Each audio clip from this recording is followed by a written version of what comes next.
Okay, reptile freaks, I wanted to take the opportunity to show you guys kind of the demeanor of some of these animals, and specifically I want to show you this snake up here, and this is I believe she's a sunfire jaguar, and I can't remember how old she is, maybe a year and a half old, but I want to show you guys her demeanor compared to another retic female, and this other female's a little bit younger, but I just want to show you guys, even with like handling, routine handling, may not always make your snake tame, or not tame, but more used to being handled. Because I've got some snakes that I hardly ever handle.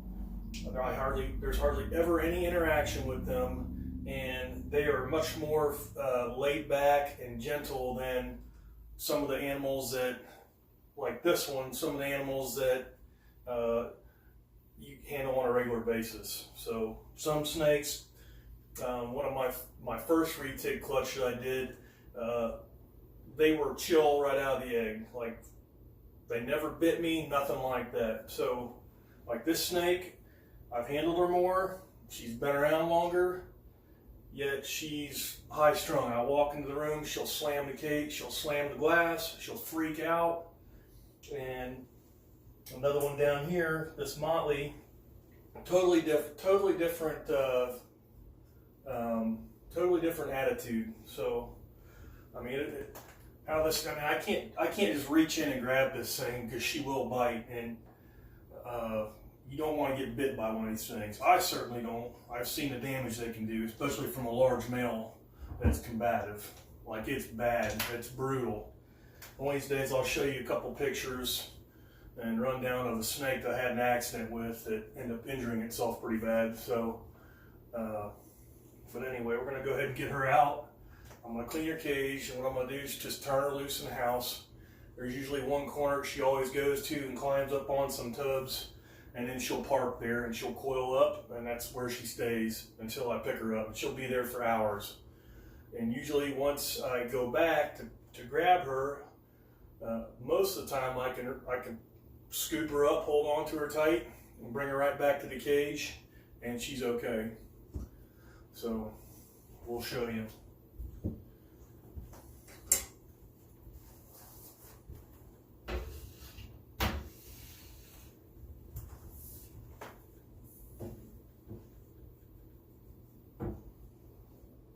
Like I said, you just can't reach right into this cage and grab her, because she will mess you up. I do not want to get bit.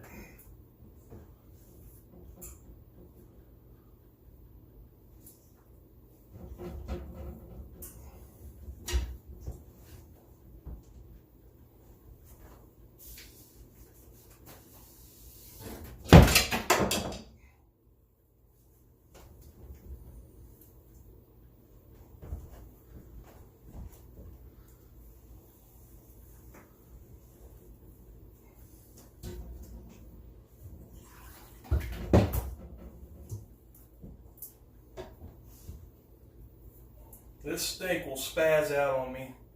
The one thing that's sometimes common with jaguars is they have like the wobble. I think it's common with the spider gene and ball pythons. But this snake, when she gets wound up and excited, she'll do the wobble. She'll do the roll, where she'll roll her head over backwards and act all funky. So.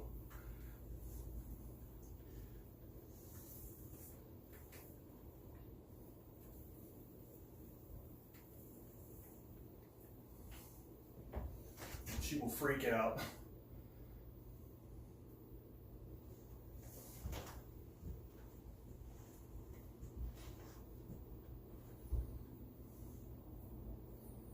Okay, so I'm going to turn her loose, and we'll come back and I'll get this other snake in here.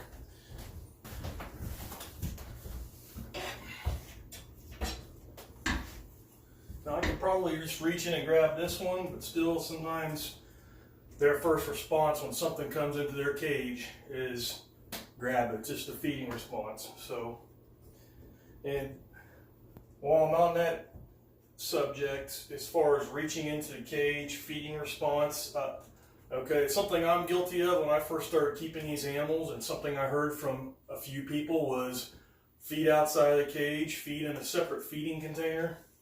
And I used to do that, but when these animals get to a certain size, like some of my larger retics that are 12, 14, 16 feet and they weigh over 100 pounds,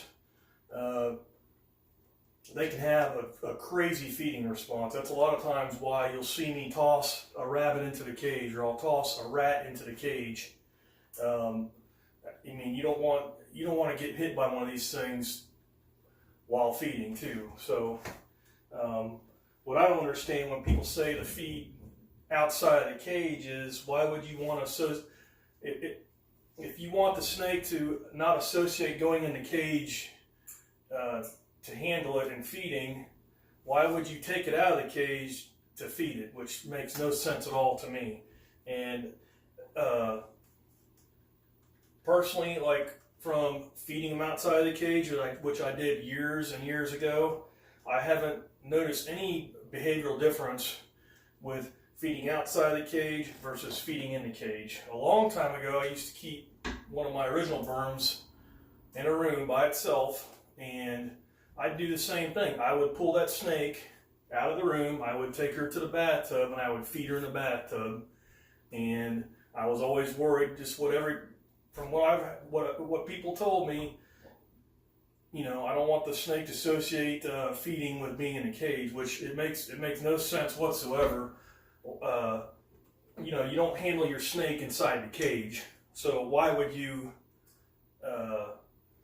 pull it outside to feed it? I would much rather to get a feeding response inside the cage where you can kind of control the situation versus out there, because I guarantee all these people that push the feed in a box, feed in a separate container, they've never dealt with something like this, something this big. So anyway.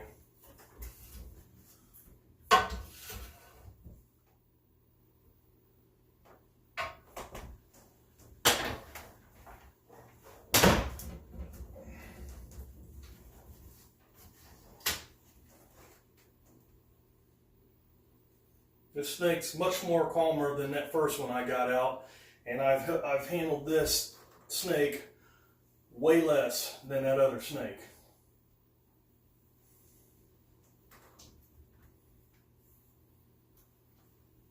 So you can't always equate more handling to a more manageable and a tamer snake by handling more. It doesn't work like that with these snakes.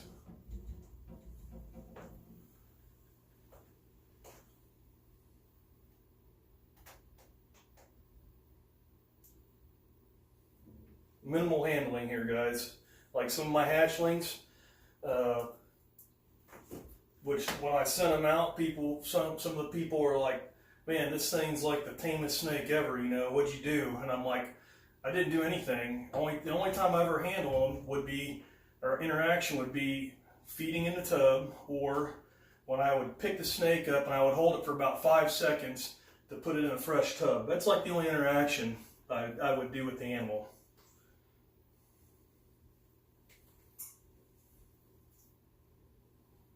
Anyway,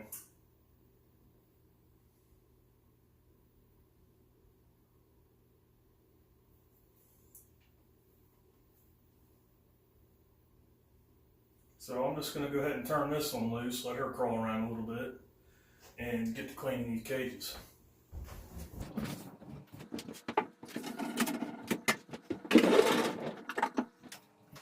Let's see this. This happened in one afternoon.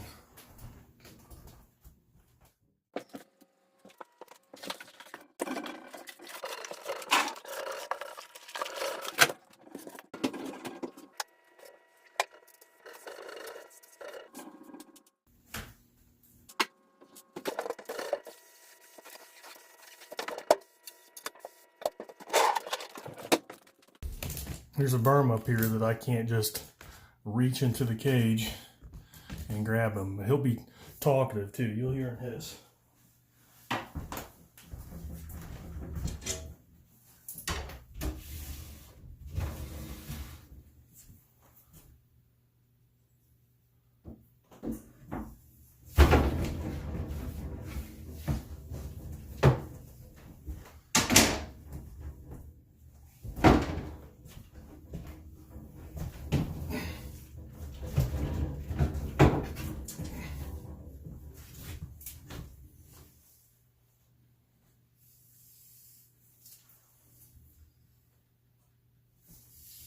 I'm gonna turn him loose, let him crawl around now. So there's a second retic I pulled out. I set her on the floor and she can go wherever she wants and she's just gonna lay there. There's a jag up on top of the bins and she will stay there until I pick her back up.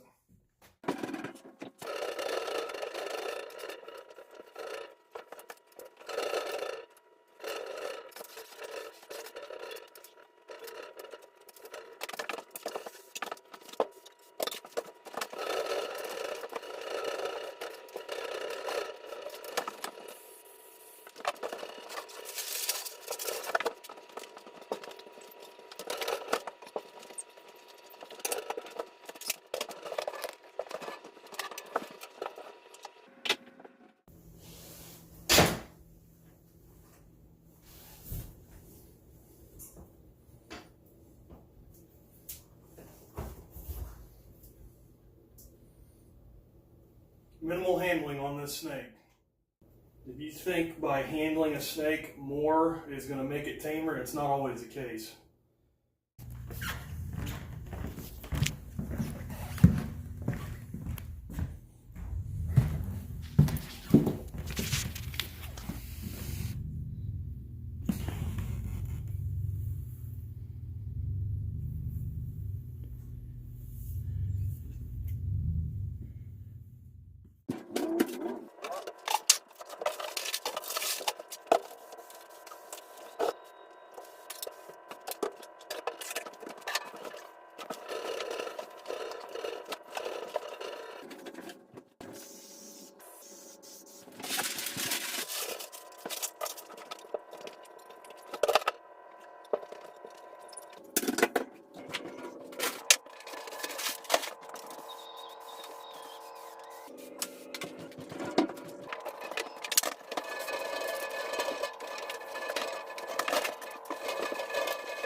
So these two snakes here, this one and this one, that's the male. He's not really handleable. When they were younger, yeah. Anymore, they reached a point where I pretty much have to leave them in the cage, otherwise I'm asking for a problem. And at this point, I don't think, it don't matter how much handling you do. With some snakes, they're kind of like set in their ways, and constant handling all the time, I feel would only make things worse with these two. See, I got these two in 2015, and like I said before, I could get right in the cage when they were younger, let them soak. They always love to be in the water. They love to swim. They love to soak.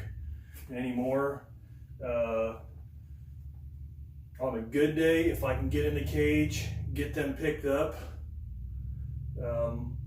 I can usually get them picked up and get in a tub to soak. Like these two here, I wouldn't turn loose in the house. It's just not a good idea. I usually have one shot. And like right now, I would probably be able to get in there and get him picked up, but it's a male and I'm telling you, if you've got a bunch of males, some of these will tolerate being handled, and some of them, it's just no good. You can't do anything with them. And I'm lucky he doesn't push. I've got a couple that push, and it's always a constant battle with the males trying to push. But same with her. I usually have one shot to get her picked up, and if I keep her in close vicinity of me and handling, she's good. But if I turn her loose, let her go in the house, it's over. You can't walk up to this thing. You can't do anything. She goes in like a freak out mode, super defensive, and I don't care how much handling you think you can do.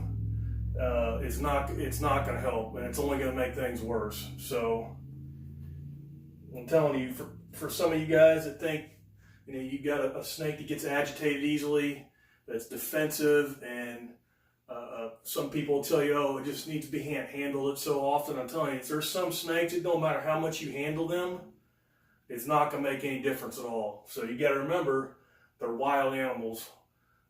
You can't domesticate them. So just letting you younger keepers out there that haven't kept snakes that long, that's what you're dealing with. You cannot get this, like I said, you can't get this thing out, otherwise you're just asking for it. And especially with him or any male that acts defensive or aggressive, like in breeding season especially, they've got the raging hormones, and when they bite, they're going to try to hurt you. So I've had males that I've taken a hit from that bit me in the wrist, and thank God it didn't do anything. And very same male got all wound up, bit himself several times, and when he bit to do damage. So, and I'm not talking just little cuts. I'm talking deep cuts, like through the skin, through the fat, through the muscle, to the bone. And he did damage. So that's what you're dealing with, guys. Anyway, some of these other snakes out here have been loose while I've been cleaning. It's going on close to 30 minutes. One is just still sitting there. This one kind of acts skittish sometimes, but I can still walk up to her, touch her. There's some snakes you cannot do this with. They act cool. You set them down and watch out. You cannot approach them and just touch them like this. They'll freak out. Let's go look at another one here, if I can find it. Okay, here's another one. I need to get it out of here because I'm cleaning out my sink. I had kind of like a flood out in the sink, and it doesn't need to be in here. Here's like another one. It's been loose for 20 minutes, and it's, it doesn't go into an immediate defense mode when you walk past it or you're standing way above it.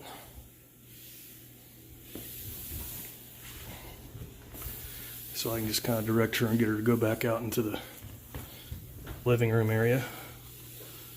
Come on. Get her to go around this corner here. Go on. Go. Here's that male. If I touch him, he's probably going to hiss.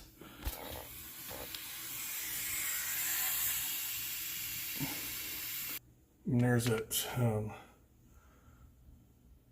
I think I said she was a Sunfire Jaguar before. I may have said Sunfire Motley, but she's a Sunfire Jag. And with her, I can usually reach up and touch her and get her picked up. There's some snakes you can't do that with.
Come on.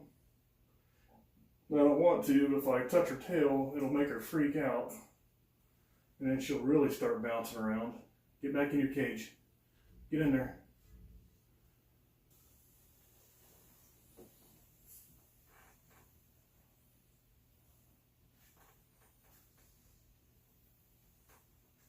Get in there. Come on. Get in your cage.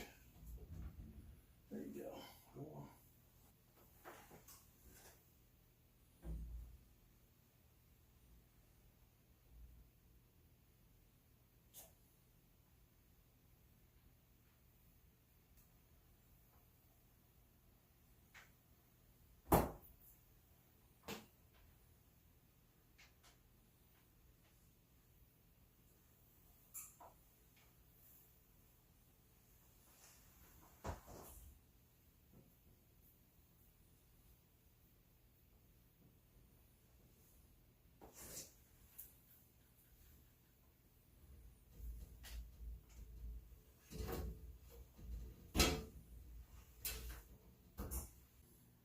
I guess in short, kind of the main point I was wanting to get across to you guys, my audience, would be that, I have some people that ask me, what do I do with some of my snakes? Because some of them are pretty docile and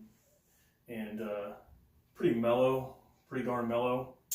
And truthfully, some of my most docile and mellow snakes are some of the least handled out of all the collection. So some people would just assume that they've been handled a lot, they're taken out of the cage all the time, which I do, but some of the tamest snakes are the ones that I don't hardly do anything with. So some of these gnarly ones, like I was talking earlier, like these two, I don't think there's anything I can ever do that's going to change their attitudes, and that is what it is. So hope you guys enjoyed, and we'll see you next time.